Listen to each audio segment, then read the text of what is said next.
শাকিব খানের সাইকো সিনেমার বিষয়ে কথা বলেন এই সিনেমারই নায়িকা রাশমিকা, এবং রাশমিকা জানিয়ে দিয়েছে তার হাতে কবে সময় হবে এই সিনেমা করা। সেই সাথে শাকিব খানের কয়েকটি ফটো নিয়ে হচ্ছে বেশ সমালোচনা।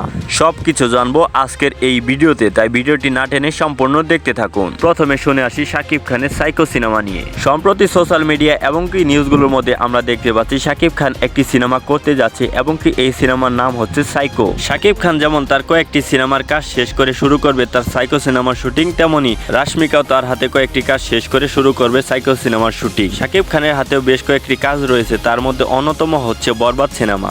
এই বরবাদ সিনেমাটি করবে প্রিয়তমার নায়িকা ইদিকা বালের সাথে। এরপর শাকিব খানের আগুন সিনেমার 20% কাজ শেষ করবে, এবং কি তারপর পাঠান সিনেমার শুটিং শুরু হবে। আর এই শুটিং শেষ করে শাকিব খান চলে যাবে সাইকো সিনেমার শুটিং করতে। এবার কথা বলবো শাকিব খানের রিসেন্টলি ভাইরাল পিকচার নিয়ে। আপনারা হয়তো জানেন শাকিব খান এখন দেশের বাইরে রয়েছে, এবং শাকিব খান সেই দেশে ভালোভাবে ঘোরাফেরা করছে, কিন্তু হঠাৎ করে কয়েকটি পিকচার সোশ্যাল মিডিয়ায় ভাইরাল হয়ে যায়।